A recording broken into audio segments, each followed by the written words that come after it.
सरजमीन पर लाकर उसको दिखाएगा कि आप ये काम गलत कर रहे हो। लेकिन यहां पर आप क्या देखते हैं, झारखंड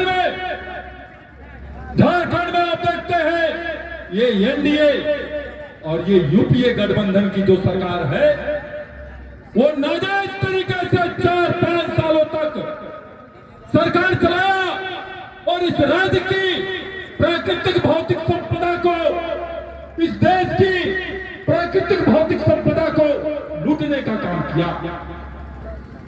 ऐसे ही परिस्थिति में जयराम महतो का उदय होता।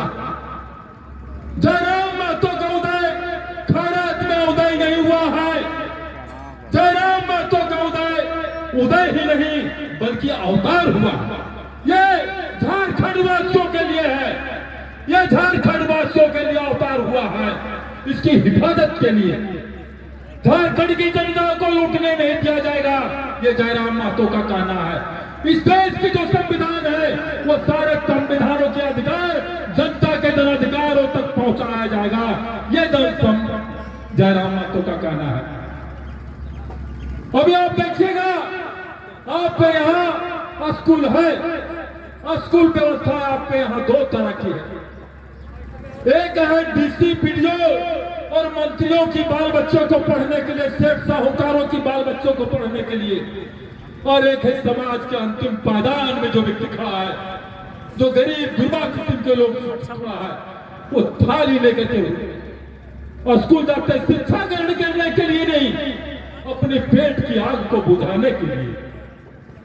समझिए हमारे देश की शिक्षा नीति व्यवस्था कैसी है, समझिए कि हमारे देश में किस प्रकार की एजुकेशन व्यवस्था है। अमीरी और गरीबी के नाम पर इस देश की शिक्षा नीति व्यवस्था को बांट दिया गया।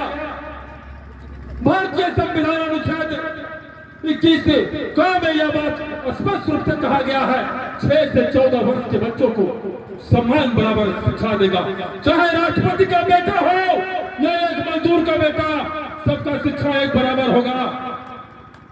लेकिन अब आप क्या देखते हैं, यहाँ पर शिक्षा व्यवस्था में असमानता, भयंकर असमानता, अमीरी और गरीबी के बीच भयंकर असमानता। ये बारूद के ढेर में, अमीरी और गरीबी के बीच जो बारूद का ढेर है, इस बारूद के ढेर में बैठ करके हमारे देश के लोग और हमारे झारखंड के लोग रंगरेलियां मना रहा है। न जाने ये अमीरी और गरीबी का बारूद का ढेर कब पड़ जाएगा, ये कहना बड़ा मुश्किल होगा। इसको बांटना है, अमीरों को संपत्ति पर टैक्स लगाना है और गरीबों की संपत्ति को वृद्धि करना है। ये हम नहीं करें, हमारे देश के संविधान करेंगे। इसी उद्देश्य के तहत इस देश की लड़ाई का प्रारंभ हुआ था। यह देश के हमारे पूर्वजों ने शहादत दिया था। लेकिन अब आप क्या देखते हैं, हमारे देश के पूर्वजों को जो शहादत है वो आज बेकार हो गया है, वो पानी हो गया है। सचमुच में आज यहाँ पर जो कहा जाए सूचना अधिकार कानून, जो पारदर्शी सरकार पाने के लिए इस देश के लोगों को मिली थी, उस कानून को अतिक्रमण कर रखा गया है।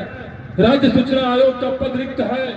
लोकपाल, जनता का लोकपाल, लोगों का मौलिक अधिकार की हनन न हो, उसके अधिकारों की हिफाजत हो, उसका पद रिक्त है। कैसी सरकार चल रही है, ये कैसी सरकार चल रही है। बात विपक्ष के पास बोलने के लिए कुवत नहीं है। 4.5 सालों तक यह विपक्ष नहीं बोल पाया। ये दोनों सत्ता पक्ष और विपक्ष मिलकर पूरे झारखंड के लोगों को लूटा और केंद्र सरकार के द्वारा तमाशा बनकर देखते रहे। लूटो झारखंड को, लूटो, और थोड़े थोड़े झारखंड केंद्र को भी भेजो। अब आप समझिए, आपके मौलिक अधिकारों को लगभग कुल 12 आयोग नहीं है। जिस राज्य में आयोग नहीं है, आयोग तो मतलब समझते हैं, समझ लीजिए, कोई कानून बनता है तो उस कानून कितना बढ़िया लागू होता है सरजमीन पर, उसको दिखाने के लिए, उसकी हिफाजत करने के लिए कानून का निर्माण आयोग करना, कानून का व्याख्या करने वाला उसको आयोग कहा जाता है।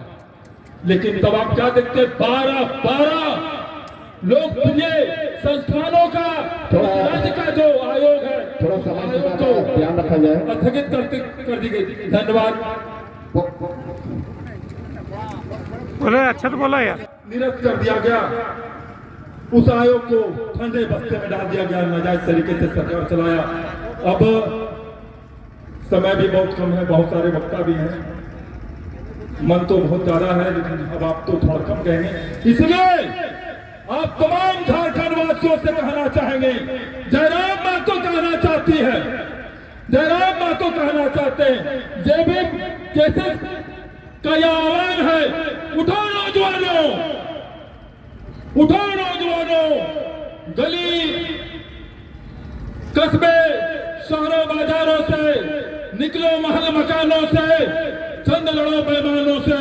ये बेईमान से लड़ने के लिए जयराम महतो कोई गांव पहलवान नहीं है, आपको जयराम महतो बनना होगा। एक झारखंड के एक नौजवानों को, एक मां को, एक बहन को जयराम महतो बनने की जरूरत है। तब जयराम महतो मजबूत होंगे, और जब मजबूत होंगे तो आपके हक और अधिकार के हिफाजत के लिए कानून का निर्माण होगा। आपके बच्चे और डीसी पीडीओ के बच्चे एक ही स्कूल में पढ़ेंगे, चाहे राष्ट्रपति बेटा हो चाहे प्रजा के बेटा हो, सबका बेटा एक समान पढ़ेंगे। यही बात बोलकर हम अपने वक्तव्य को स्थगित करने से पहले आपको बताना चाहेंगे, हम लोगों ने थाना पहुंचने वाले पीड़ितों से सम्मान पूर्वक आवेदन लेने, रिसीविंग देने तथा त्वरित कार्रवाई करने की गारंटी किया जाए। अगर थाना प्रभारी और झारखंड सरकार इतनी भी नहीं कर पाती तो थाना रहने का औचित्य क्या? कोई औचित्य है? कोई औचित्य नहीं है।